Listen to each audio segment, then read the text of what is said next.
मित्रों, गायत्री है ऋतंभरा प्रज्ञा। पृष्ठ 13, पुस्तक जन्म शताब्दी पुस्तक माला 70, विषय गायत्री महाविद्या की उच्च स्तरीय साधना, प्रवचन श्री राम शर्मा आचार्य। पिछले वीडियो के तारतम्य में सुनते हैं। गायत्री का ही दूसरा नाम ऋतंभरा प्रज्ञा है। ऋतंभरा प्रज्ञा, इसका नाम गायत्री है। कितनी शिक्षाएं इसमें हैं। नंदनी की तरह यह भी काम कर सकती है। एक काम यह कर सकती है जो पाप, ताप, शोक, संताप, कष्ट और अभाव हमारे जीवन में है, उन्हें यह उसी तरह सींगों से मारकर भगा सकती है जैसे कि विश्वामित्र और उनकी सेना को, जो गुरु वशिष्ठ को हैरान करने और नंदनी को हैरान करने के लिए आए थे। विश्वामित्र और उनकी सेना जो गुरु वशिष्ठ को हैरान करने, नंदनी को हैरान करने के लिए आए थे, तो नंदनी ने उनको मार गिराया और सफाया कर दिया।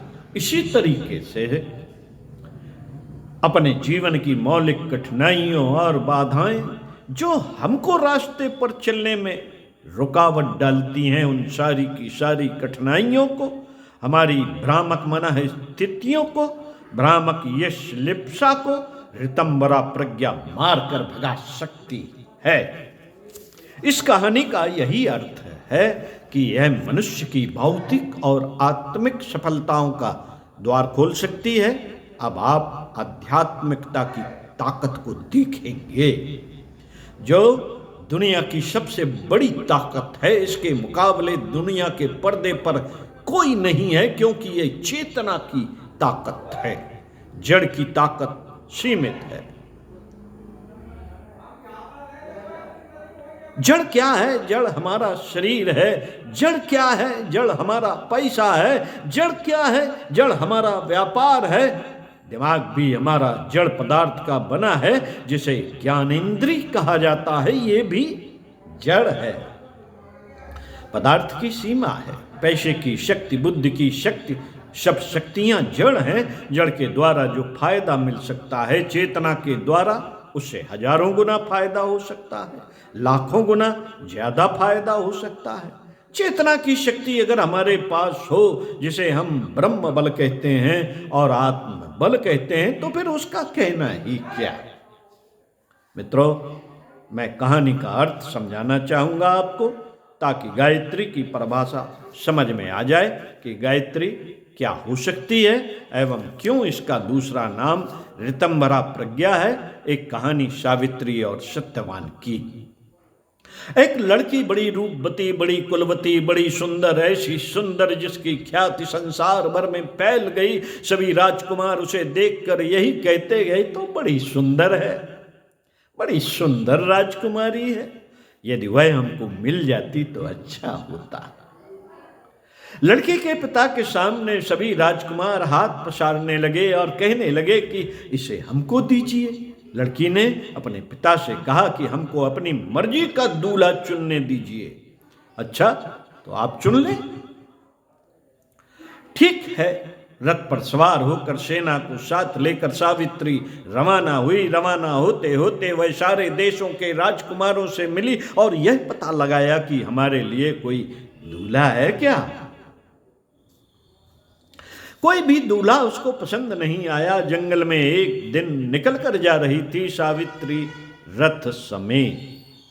उसने एक लड़के को देखा। वह एक लकड़हारा था। लकड़हारा बड़ा तेजस्वी मालूम पड़ता था। उसके चेहरे पर उसके यशस्विता भी टपक रही थी, दृढ़ निश्चय भी टपक रहा था। सावित्री ने उसको रोका और पूछा, लकड़हारे तुम कौन हो और कैसे हो? उसने कहा, लकड़हारा तो इस समय पर हूं। उसने कहा, लकड़हारा तो इस समय पर हूं, पर पहले लकड़हारा नहीं था। हमारे माता पिता अंधे हो गए। यहां जंगल में जाकर तप करते हैं। उन्हीं की रक्षा के लिए हमने यह आवश्यक समझा कि उनको भोजन कराने से लेकर के सेवा करने तक के लिए हमको कुछ काम करना चाहिए और जिम्मेदारी को निभाना चाहिए। इस जंगल में और तो कोई पेशा है नहीं। लकड़ी काट कर ले जाते हैं और गांव में बेच देते हैं, पैसे लाते हैं और उनका सामान खरीद लाते हैं, माता पिता को रोटी खिलाते हैं, सेवा करते हैं। आपने अपने भविष्य के बारे में क्या सोचा है? भविष्य के बारे में क्या शादी नहीं करना चाहते? अभी हमारे माता पिता का कर्ज हमारे ऊपर रखा हुआ है, अभी हम शादी कैसे कर सकते हैं?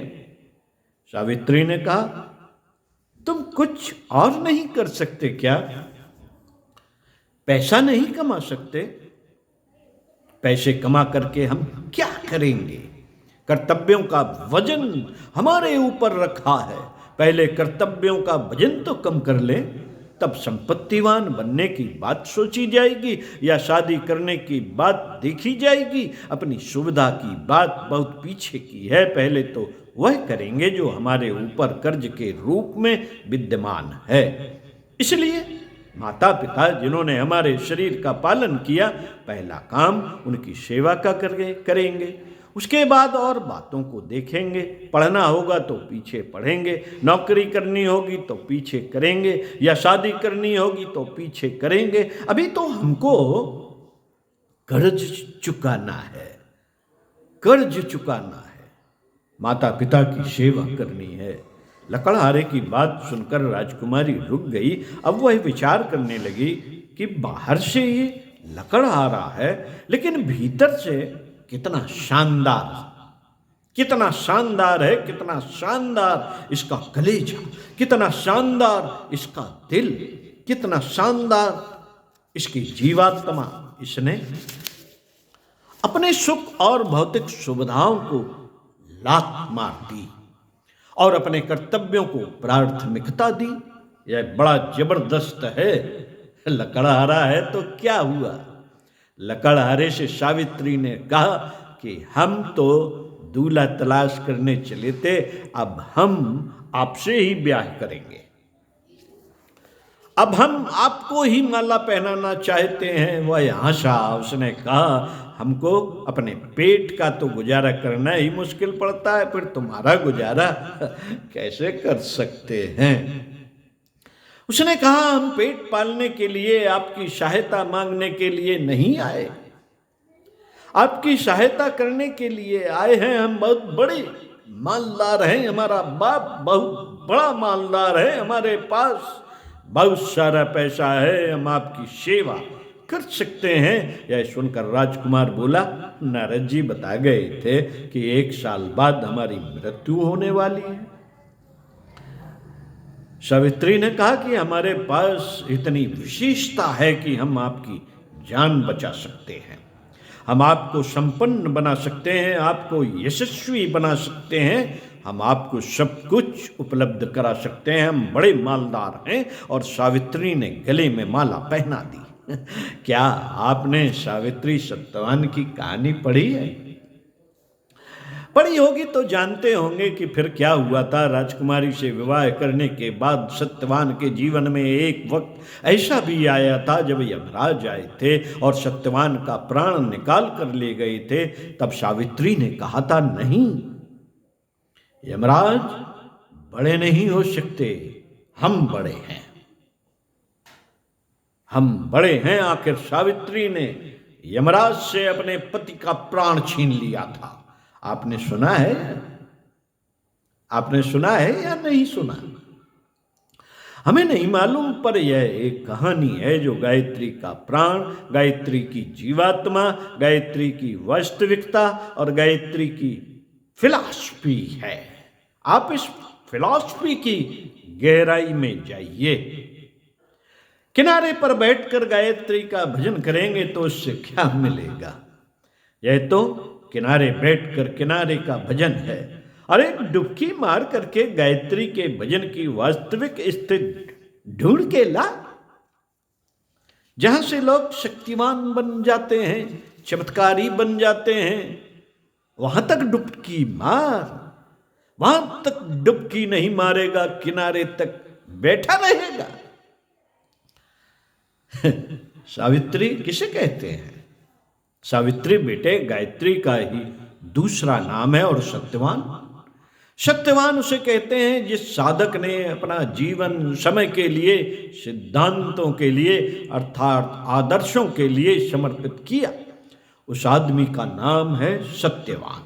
सावित्री गायत्री के लिए यह आवश्यक है कि उसका भक्त सत्यवान हो, अर्थात आदर्शवादी हो, सिद्धांतवादी हो, उत्कृष्ट चिंतन में लगा हो, कर्तव्यों में लगा हुआ हो। इस तरह का अगर कोई व्यक्ति है तो उसे गायत्री का साधक कह सकते हैं।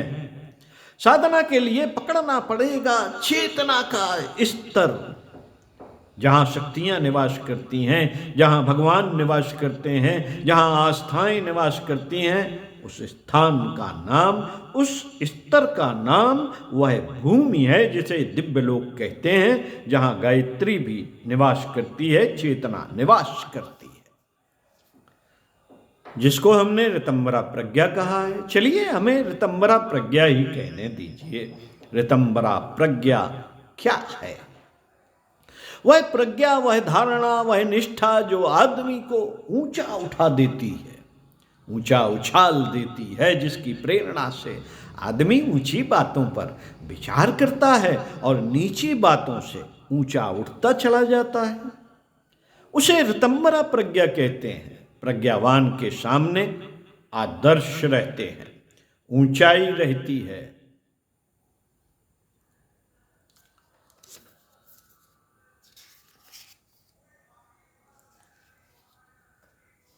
साथियों, ना समझी पर विजय प्राप्त करने वाली मन स्थित है गायत्री। इसको पढ़कर सुनाएंगे अगले वीडियो में। यहाँ से पढ़ते हैं पृष्ठ 21 से। तब तक के लिए जो अभी सुनाया गया, बताया गया, उसको चिंतन मनन के दायरे में घुमाते रहिए। आपको पता चल जाएगा कि ऋतंबरा प्रज्ञा क्या है और हम क्या हैं, और कौन है ये सावित्री और कौन है ये गायत्री। ओम शांति।